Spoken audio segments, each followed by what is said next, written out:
Baik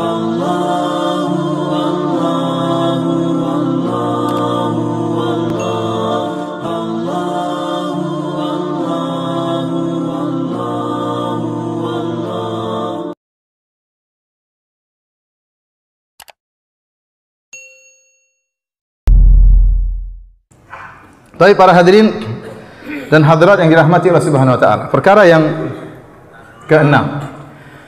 Untuk meningkatkan keromantisan atau keharmonisan hubungan rumah tangga suami istri, perbanyak melakukan hal-hal yang romantis. Ini yang kurang kita pelajari, terutama orang-orang yang ngaji. Saya ketemu dengan teman saya baru nikah, akhirnya cerai sama istri. Kenapa? Ustaz, dia tidak bisa romantis sama saya, Ustaz. Saya pulang dari kantor, dia cuma diam-diam aja.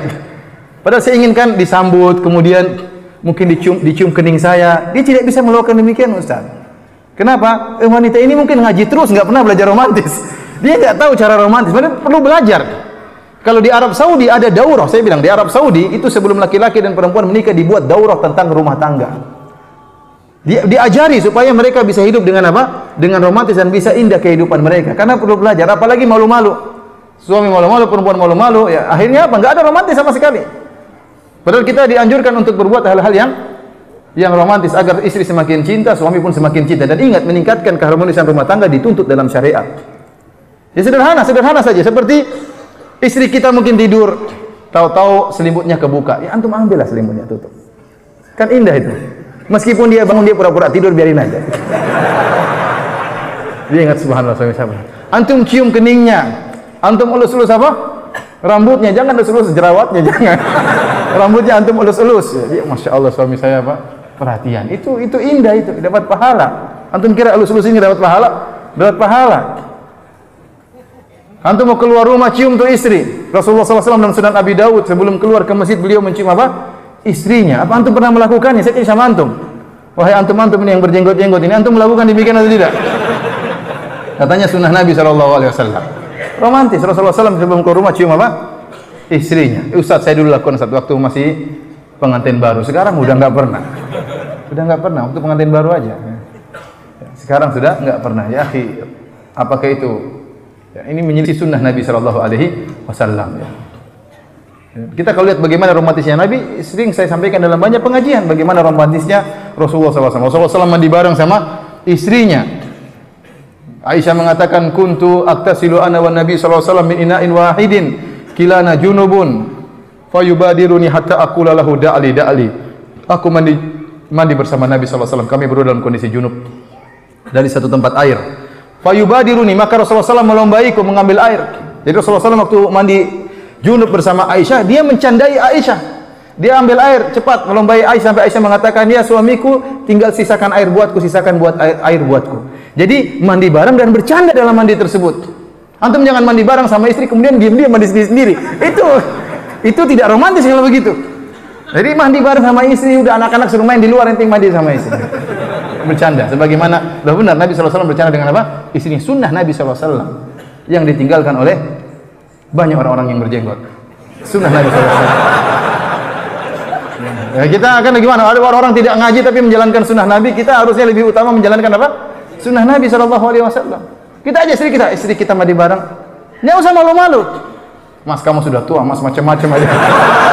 Sunnah Nabi. Nabi umur 60 lebih mandi bareng sama istrinya. Jangan malu. Laksanakan ini. Ya akhi, bagaimana nanti mandi bareng kemudian mandi bareng siram-siraman, maka seluruh dengki, seluruh kejengkelan akan gugur bersama gugurnya air tersebut. Indah atau tidak? Ya antum nggak lakukan, antum nggak tahu. Oleh karenanya lakukan sunnah tersebut ya, jangan ragu-ragu. Masih tadi pada poin yang ke-6, yaitu memperbanyak memperbanyak sikap-sikap romantis yang bisa menumbuhkan dan memupuk rasa cinta kasih antara suami dan istri. Inilah sunnah Nabi SAW. Dan Rasulullah SAW perhatian tentang masalah ini. Dan ini diriwayatkan oleh istri-istri Nabi bagaimana romantisnya Nabi SAW dengan istri-istrinya. Bahkan Rasulullah SAW disebutkan bagaimana beliau meletakkan kepala beliau di paha istri beliau sambil baca Al-Quran. Padahal istri beliau dalam kondisi lagi datang bulan. Namun hal ini tidak menjadikan Nabi SAW jauh dari istrinya. Beliau tetap meletakkan bersandar di paha istri beliau kemudian membaca Al-Quran. Di antara perkara yang sangat menakjubkan itu tentang kisah Sofiyah radhiyallahu taala anha. Sofiyah adalah seorang wanita Yahudiyah yang keluarganya diperangi oleh Nabi sallallahu alaihi wasallam dan para sahabatnya, sehingga dalam satu hari ayahnya meninggal dunia, dibunuh oleh para sahabat atas perintah Nabi sallallahu alaihi wasallam. Suaminya juga dibunuh oleh Nabi sallallahu alaihi wasallam atau atas perintah Nabi sallallahu alaihi wasallam. Kemudian juga saudaranya juga dibunuh atas perintah Nabi sallallahu alaihi wasallam. Dalam hari yang sama kerabatnya meninggal semua. Ayah, suaminya, kerabatnya ya, meninggal atas perintah Nabi sallallahu alaihi wasallam. Setelah itu Sofiyah dinikahi, Sofiyah bintu Huyai bin Akhtub dinikahi oleh Nabi sallallahu alaihi wasallam, dan sebagai seorang manusia wajar jika seandainya Sofiyah kemudian dendam kepada Nabi sallallahu alaihi wasallam. Wajar. Kenapa orang ini yang telah membunuh ayah saya, membunuh suami saya, membunuh saudara kandung saya ya. Akan tapi semua hal tersebut tidak ada di dada Sofiyah. Kenapa? Karena hati Sofiyah telah ditawan oleh Nabi sallallahu alaihi wasallam dengan sikap romantis Nabi sallallahu alaihi wasallam, dengan akhlak Nabi sallallahu alaihi wasallam yang mulia terhadap Sofiyah. Oleh karena di awal pernikahan, perhatikan Nabi sallallahu alaihi wasallam di awal pernikahan, Sofiyah tatkala hendak naik di atas onta, maka Rasulullah sallallahu alaihi wasallam menegakkan lututnya agar pahanya diinjak oleh Sofiyah radhiyallahu taala anha, agar Sofiyah bisa naik di atas onta, dan ini dilihat oleh banyak sahabat. Ini luar biasa ya. Rasulullah SAW tawadhu terhadap istrinya, sehingga diinjak, dia tegakkan kaki lututnya agar pahanya diinjak oleh Sofiyah supaya bisa naik di atas onta. Saya tanya sama antum ada yang pernah demikian? Tegakkan lutut, istriku tolong, tidak apa-apa gitu. Silakan. Ustaz, istri saya gemuk, Ustaz, gimana saya enggak? Ya, jadi maksud saya mungkin tidak seperti itu ya. Mungkin tidak seperti, tapi mirip-mirip lah seperti itu ya. Kalau istri antum misalnya mengambil panci di atas lemari, antum tegakkan lutut antum. Ini ganti kursi demi kamu istriku, injak. Enggak apa-apa, subhanallah. Istri enggak akan lupa, subhanallah. Saya pernah injak-injak suami saya. Ngambil apa? Mungkin tidak seperti itu, tapi yang mirip seperti itu. Contohnya kalau antum naik mobil. Nah, antum mau pergi sama istri misalnya. Jangan supir yang bukakan pintu buat istri antum. Antum yang bukain pintu buat apa? Istri antum bukain pintu. Sayangku silakan. Permaisuriku silakan. Kan? Indah kan seperti itu. Setelah dia masuk kemudian tutup, baru antum naik. Ini istri merasa apa? Disayangi. Senang istri seperti itu. Tawadhulah antum sama apa? Istri. Jangan antum itu buka itu pintu, buka. Lewat belakang itu gas tolong angkat, masukkan ke bagasi. Kasihan istri ya, akhirnya membantu ente apa gimana? Ya harusnya ente tunjukkan bahwasanya Anda sayang sama istri. Seperti inilah yang membuat Sofiyah lupa terhadap semua itu, lupa tentang dendam suaminya, dendam terhadap ayahnya, dendam. Kenapa? Karena Nabi telah menawan hatinya. Tatkala Rasulullah SAW sedang dalam Sahih Al-Bukhari, dan tatkala Rasulullah SAW sedang iktikaf di Masjid Nabawi. Kita tahu iktikaf itu apa? Iktikaf adalah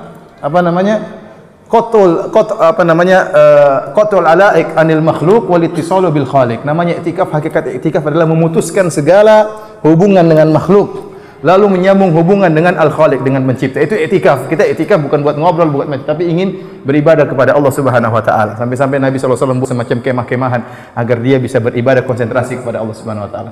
Namun tatkala di malam hari datang Sofiyah mengunjungi Nabi di Masjid Nabawi. Rasulullah SAW tidak pulang, saya lagi iktikaf kok ganggu, enggak. Istrinya datang, Rasulullah SAW ngobrol sama istrinya, bicara suami istri. Ngobrol berapa lama, sampai Rasulullah SAW istrinya kalau kita katakan mutuskan ibadah dia demi untuk ngobrol apa? Dengan istrinya. Karena Rasulullah SAW ingin menawan hatinya. Mengobrolah Nabi SAW dengan istrinya. Waktu istrinya mau pulang, Rasulullah SAW keluar dari masjid ngantarin istrinya. Yang ini dijadikan dalil oleh para ulama bahwasanya orang iktikaf boleh keluar dari masjid kalau darurat. Waktu itu malam hari. Sementara siapa yang ngantar Sofiyah pulang ke rumahnya kalau bukan suaminya? Maka Rasulullah SAW keluar dari masjid dan kembali lagi. Makanya seorang kalau iktikaf boleh dia keluar, misalnya dia panitia iktikaf tidak menyediakan makanan. Apakah dia boleh keluar? Boleh. Keluar dalam rangka mencari makanan ya yang terdekat. Jangan dia bilang, ada nasi padang sana jauh 2 kilo. Kita ke sana. Ini batal iktikafnya kalau begitu. Jadi kalau ada di situ dekat-dekat ya kita makan seadanya supaya kita bisa kembali lagi ke masjid.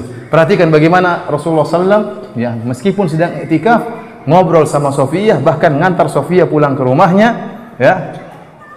Dan inilah yang menawan hati siapa? Sofiyah radhiyallahu taala anha. Oleh karenanya istri senang kalau kita romantis. Lihat Aisyah radhiyallahu taala anha, tatkala Rasulullah SAW mengatakan, "Wahai Aisyah, apa kau tidak ingin melihat orang-orang Habasyah bermain-main di masjid?" Kata Aisyah, "Iya, saya ingin lihat." Maka Aisyah pun nonton orang-orang Habasyah, ya. Yal'abuna bihirabih, mereka bermain-main perang-perangan di Masjid Nabawi. Waktu itu Aisyah ngelihatnya dari dalam rumah Nabi sallallahu alaihi wasallam di jendela. Kemudian Aisyah meletakkan dagunya di pundak Nabi sallallahu alaihi wasallam dan menempelkan pipinya dengan pipi Nabi sallallahu alaihi wasallam, ditempelkan. Pipi Aisyah bertempelan dengan pipi Nabi sallallahu alaihi wasallam dan dagunya di atas pundak Nabi sallallahu alaihi wasallam. Rasulullah SAW mengatakan, "Hasbuki, cukup wahai Aisyah. Sudah lama kau nonton?" Kata Aisyah, "Belum." Rasulullah SAW tidak lama berikutnya membiarkan Aisyah nonton. Rasulullah SAW mengulangi lagi, "Hasbuki, sudah cukup wahai Aisyah." Kata Aisyah, "Belum." Sampai ketiga kali, "Hasbuki," baru cukup. Kata Aisyah, "Saya bukan minat nonton orang-orang tersebut main-main di Masjid Nabawi, tapi agar mereka tahu bagaimana kedudukan saya di sisi Nabi." Jadi Aisyah sedang pamer kalau dia sedang nempel sama siapa? Rasulullah SAW. Dan itu wajar sifat perempuan. Ya, ente kalau keluar jalan gandeng itu istri ente. Ada orang laki-laki ikhwan jenggotan, perempuan cadaran di belakang, kenapa istrinya ditinggal? Betul, dia jalan sendiri, istrinya ditinggal istrinya. Mas, saya istrimu. Istrinya ditinggal, gimana? Gandeng istri itu jalan, dia bahagia senang apalagi depan teman-temannya. Dan wanita itu suka begitu, suka ingin menunjukkan kepada teman-temannya bahwasanya suaminya sayang sama dia. Kalau suaminya belikan emas, sudah dia pamer sana sini, udah, wah sudah suami saya belikan emas nih, baru dibelikan emas. Padahal beli sendiri, kadang-kadang gitu. Padahal nyolong uang suami, tapi dia ingin menyampaikan bahwasanya suaminya sangat cinta kepada dia. Maka kita harus pengertian dalam hal ini, kita berusaha romantis kepada istri kita, dan ini butuh belajar. Dan ini butuh belajar apa? Romantis. Istri-istri juga butuh belajar, suami juga butuh belajar. Dan saya dikeluhkan seperti ini. Saya bilang, ada ikhwan kenal saya bilang, "Ustaz, gimana saya nikah istri saya tidak romantis?" Ya, jadi hambar di rumah itu apa? Hambar. Jadi hambar.